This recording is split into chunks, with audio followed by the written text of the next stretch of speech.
My eyes narrowed. Charlie's voice got gruffer. I let him in the house, don't I?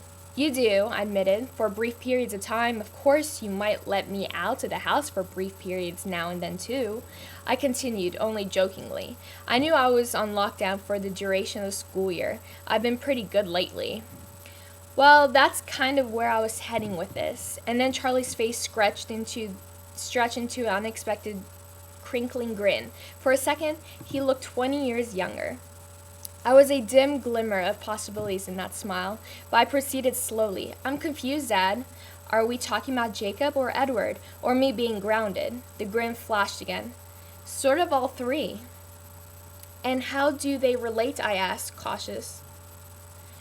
Okay, he sighed, raising his hands as if in surrender. So I'm thinking maybe you deserve a parole for good behavior. For a teenager, you're amazingly non-whiny. My voice and eyebrows shot up. Seriously? I'm free? Where was this coming from? I'd been positive I would be out of the house arrest until I actually moved out, and Edward hadn't picked up any wavering in Charlie's thoughts. Charlie held up one finger. Conditionally. The enthusiasm vanished. Fantastic, I groaned. Bella, this is more of a request than a demand, okay? You're free, but I'm hoping you'll use that freedom judiciously. What does that mean? He sighed again. I know you're satisfied to spend all of your time with Edward. I spent time with Alice, too. I interjected, Edward's sister, in no hours of visitation. She came and went as she pleased. Charlie was putting in her capable hands. That's true, he said, but you have other friends besides the Cullens, Bella, or you used to. We stared at each other for a long moment. When was the last time you spoke to Angela Weber? He threw at me. Friday at lunch, I answered immediately. Before Edward's return, my school friends had popularized into groups. I like to think of those groups as good versus evil. Us and them worked, too. The good guys were Angela, her steady boyfriend, Ben Cheney, and Mike Newton. These three had all very generous forgiven me for going crazy when Edward left. Lauren Mallory was the evil core of them side, and almost everyone else, including my first friend in Forks, Jessica Stanley, seemed content to go along with her anti-Bella agenda. With Edward back in school, the dividing line had become even more distinct.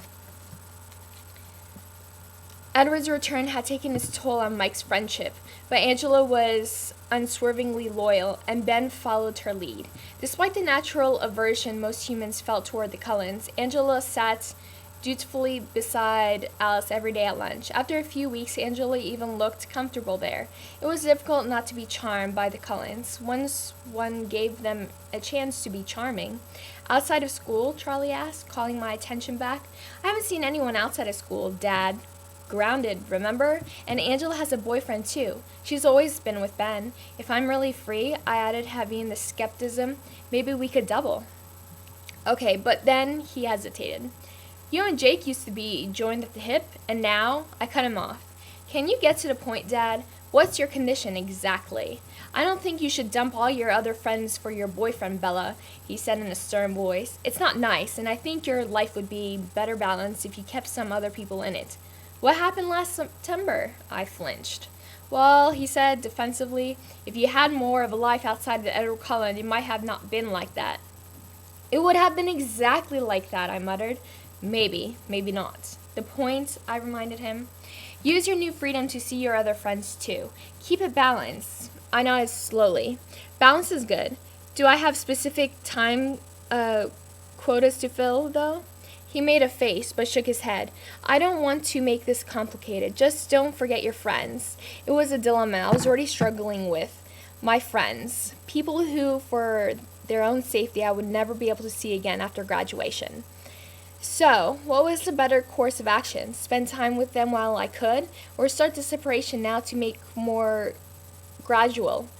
I quailed at the idea of the second option, particularly Jacob, Charlie added before I could think things through more than that. A greater dilemma than first. It took me a moment to find the right words. Jacob might be difficult. The Blacks are practically family, Bella, he said, stern and fatherly again, and Jacob has been a very, very good friend to you. I know that. Don't you miss him at all? Charlie asked, frustrated. My throat suddenly felt swollen. I had to clear it twice before I answered. Yes, I do miss him, I admitted, still looking down. I miss him a lot. Then why is this difficult?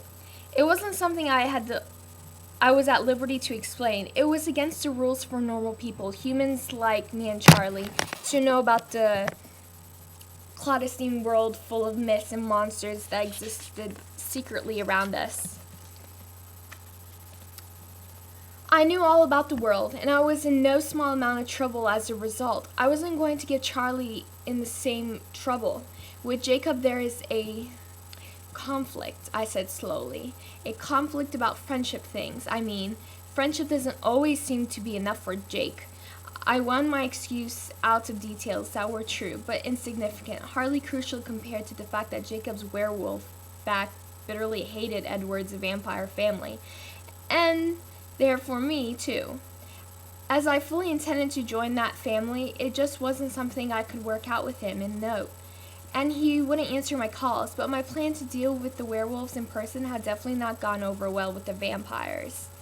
Isn't Edward up for a little healthy competition? Charlie's voice was sarcastic now. I leveled a dark look at him. There's no competition. You're hurting Jake's feelings avoiding him like this. He'd rather be friends than nothing. Oh, now I was avoiding him? I'm pretty sure Jake doesn't want to be friends at all. The words burned in my mouth. Where'd you get that idea anyways? Charlie looked embarrassed now. The subject might have come up today, Billy. You and Billy gossip like old women, I complained, stabbing my fork viciously into the congealed spaghetti on my plate. Billy's worried about Jacob, Charlie said. Jake's having a hard time right now. He's depressed. I winced, but kept my eyes on the blob. And then you were always so happy after spending the day with Jake, Charlie sighed. I'm happy now, I growled fiercely through my teeth. The contrast between my words and tone broke through the tension. Charlie burst into laughter, and I had to join him. Okay, I agreed, balance. And Jacob, he insisted, I'll try. Good. Find the balance, Bella. And oh yeah, you've got some mail, Charlie said, closing the subject with no attempt at subtly. It's by the stove. I didn't move, my thoughts twisting to snarls around Jacob's name. It was most likely junk mail. I'd just gotten a package from my mom yesterday, and I wasn't expecting anything else. Charlie shoved his chair away from the table and stretched as he got to his feet. He took his plate to the sink, but before he turned the water in to rinse it, he paused to toss a thick envelope to me. The other skidded across the table and thunked into my elbow. Thanks, I muttered, puzzled by his pushiness. Then I saw the return address. The letter was from the University of Alaska Southeast. That was quick. I guess I missed the deadline on that one too. Charlie chuckled. I flipped the envelope over and glared at him. It's open. I was curious. I'm shocked, Sheriff. That's a federal crime. Oh, just read it. I pulled out the letter and folded the schedule, of course. Congratulations, he said before I could read anything. Your first acceptance. Thanks, Dad. We should talk about tuition. I've got some money saved up. Hey, none of that. I'm not touching your retirement, Dad. I've got my college fund. What was left of it? And there hadn't been much to begin with. Charlie frowned. Some of these places are pretty pricey, Bells. I want to help. You don't have to go all the way to Alaska just because it's cheaper.